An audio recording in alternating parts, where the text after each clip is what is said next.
HN news میں آپ سب کا استقبال ہے۔ آئیے نظر ڈالتے ہیں آج کے اہم خبرنامے پر۔ ایک چونکا دینے والے واقعے میں پیر 11 جولائی کو مدھیہ پردیش کے شیوپور میں ایک 10 سالہ لڑکے کو چمبل ندی میں نہاتے ہوئے مگرمچھ نے نگل لیا۔ اس کے فوراً بعد گاؤں والوں نے مگرمچھ کو پکڑ کر کھینچ لیا، اس کا پیٹ کھولنے اور لڑکے کو بازیافت کرنے کے ارادے سے پانی سے باہر نکالا۔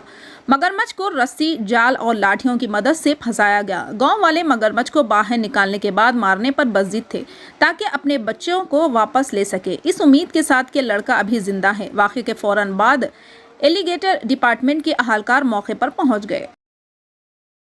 منچریال ڈسٹرکٹ فارسٹ آفیسر نے پیر کو یہاں قبائلی برادری کی طرف سے کویا پوچا کوڈیم میں مختلف مبینہ تجاوزات پر ملاقات کی۔ میڈیا کے ساتھ بات چیت کرتے ہوئے منچریال کے ضلع جنگلات کے آفیسر شیوانی ڈوگرا نے دعویٰ کیا کہ بہت سے قبائلیوں نے جھونپڑیاں قائم کرنے اور کھیتی باڑی کرنے کے لیے جنگلی زمینوں پر قبضہ کر رکھا ہے۔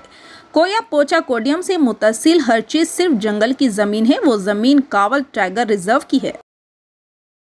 تلنگانہ کے چیف منسٹر کے چندر شیکھر راؤ نے پیر کو عہدیداروں کو ہدایت دی کہ وہ ریاست بھر میں موسلادھار بارش کے پیش نظر راحتی اقدامات کریں۔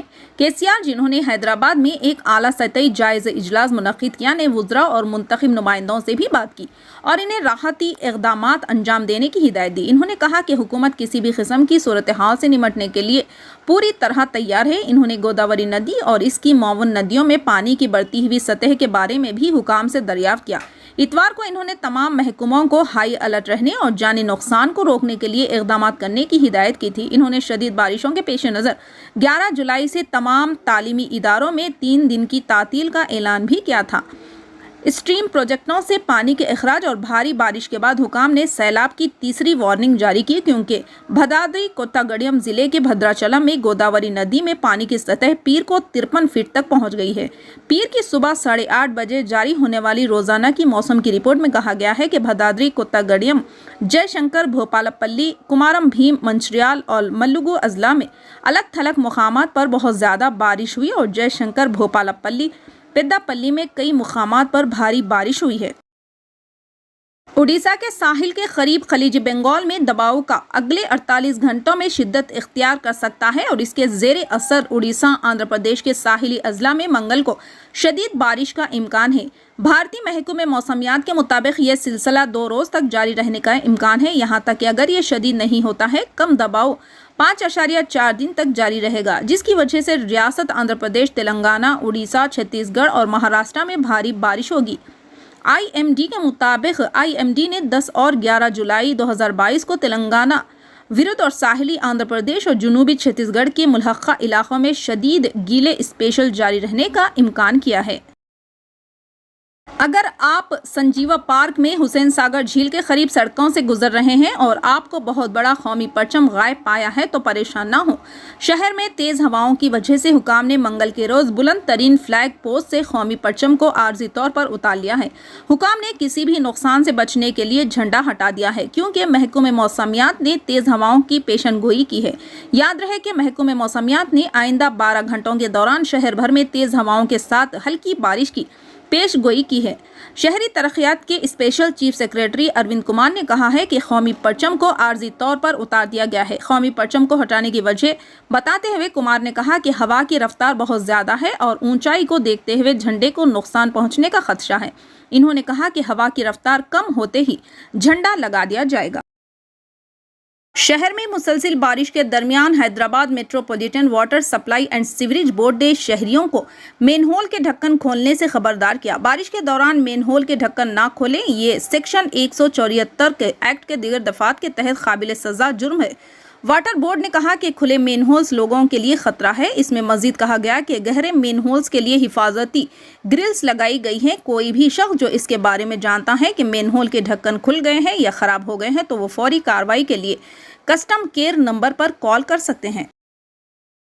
بنجارہ ہلز پولیس نے پیر کو ایک شخص کو جون کے مہینے میں چاقو کی نوک پر ایک نابالغ لڑکی کو دھمکی دینے اور اس کی عصمت دری کرنے کے الزام میں گرفتار کیا۔ گرفتار ملزم کی شناخت راشد 30 سالہ ایک تعمیراتی کارکن ہے جو مقتول کا دور کا رشتہ دار تھا اور اس محلے میں رہتا تھا۔ 14 سالہ متاثرہ لڑکی اپنی ماں، سوتیلے باپ اور 2 بہن بھائیوں کے ساتھ رہتی تھی۔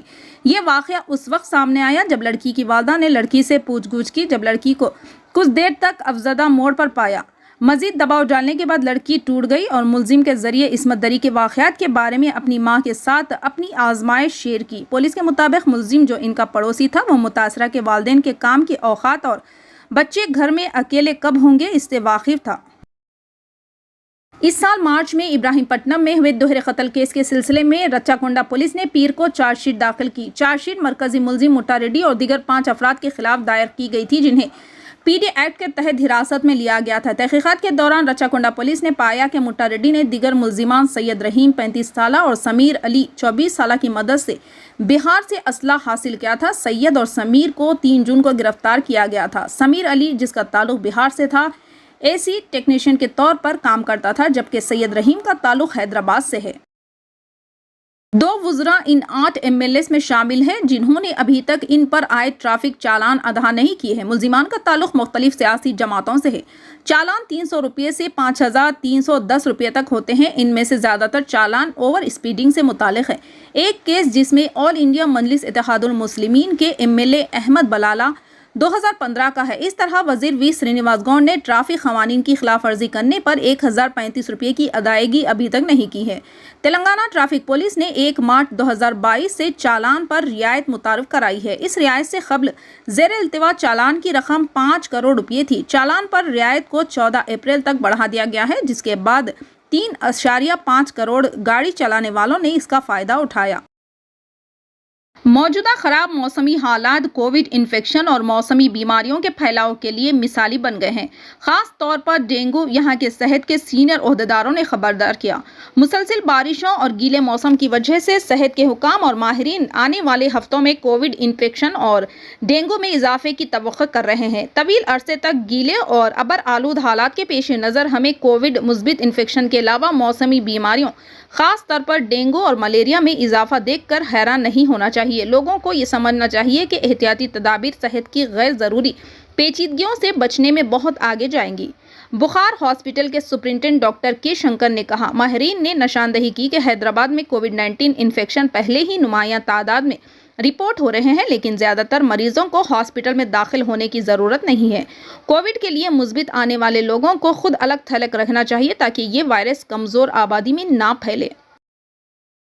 فی الحال کے لیے اس خبرنامے میں بس اتنا ہی۔ دیکھنے کے لیے بہت بہت شکریہ۔ اگر آپ نئے ہیں اس چینل پر تو سبسکرائب کر لیں اور بیل آئیکن کو بھی دبا لیں تاکہ ہماری ہر خبر آپ تک پہلے ملے۔